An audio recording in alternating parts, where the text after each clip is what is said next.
love it out here on the ranch in Crawford. The rich smell of sage and mesquite fills up your lungs when you wake up in the morning. Sometimes it fills up your lungs so much you start to feel nauseous.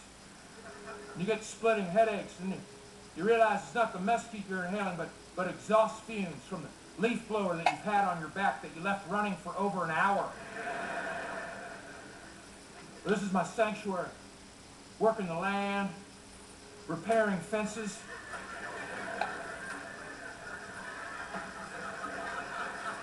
stacking rocks. I know every little trail out here. Ow. Every little arroyo in this sliver of God's country.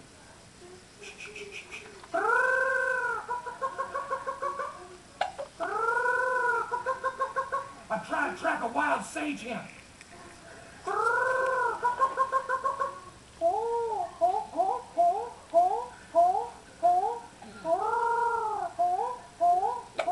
Ah, fuck, it's not working.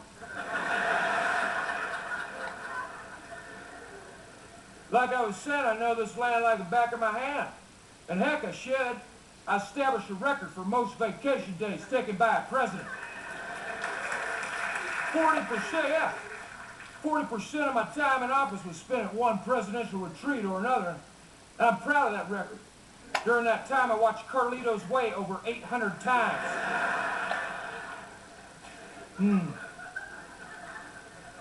It's true. This ranch means so much to me and Laura. Nothing's more American or therapeutic, in my opinion, than obsessively clearing brush. Oh, hell, who would kid? We're hoping to sell this place by June. Carl Rove made me buy it back in '99 to see more folksy. Can I be honest with you? I don't know what the fuck I'm doing out here. I almost got lockjaw 3 different times from cutting myself on rusted barbed wire.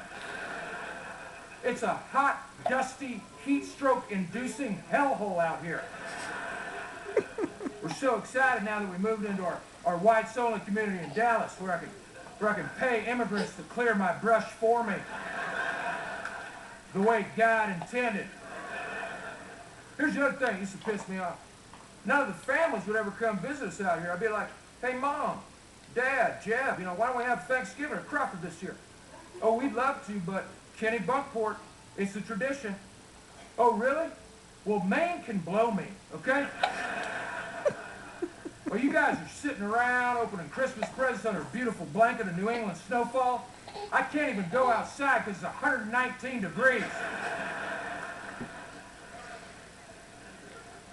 One time I did convince all the families who come here down Easter. I took all the Bushmen, Dad, Jeb, Neil, Marvin, on a tour of an old abandoned mine shaft I found on the outskirts of the ranch.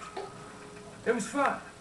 All the bush guys reminiscing, clowning around in an old abandoned mine shaft. When wouldn't you know, it collapsed on us. We'd be trapped for 3 days, and the whole while my dad's up my ass saying things like, God damn it, George, did you test the shaft to see if it was safe? I'm like, no, of course not. It's just an abandoned mine shaft. You just go climb around in it. Besides, I thought you'd like it because it's historical. And then Jim's like, everyone shut up. We got to conserve oxygen. I'm like, I don't give a shit. God's got a plan for me. If this is the way I go, then this is the way I go. Then my dad's like, give me a fucking break. Did you tell anyone where we're going? I'm like, no, I didn't. I only thought we'd be gone an hour. He's like, you gotta be kidding me. All of a sudden, Marvin started screaming, I crushed my maid with a car. And then Neil started yelling, I once had sex with 30 hookers at once. And then Jim's like, I'm being serious, let's conserve oxygen. I'm like, enough with the damn oxygen. Then my dad's like, why are you the only one in this family that speaks with a Texas accent?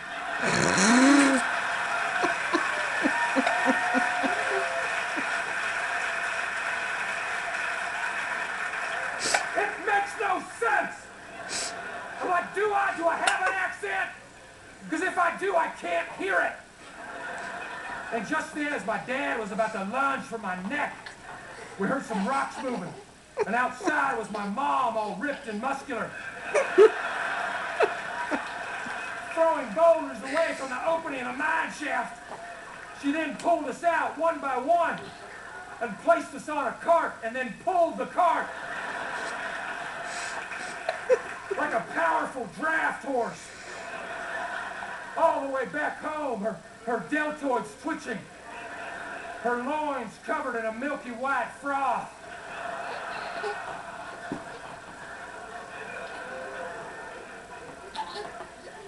It was one of the most gross and impressive things I'd ever seen.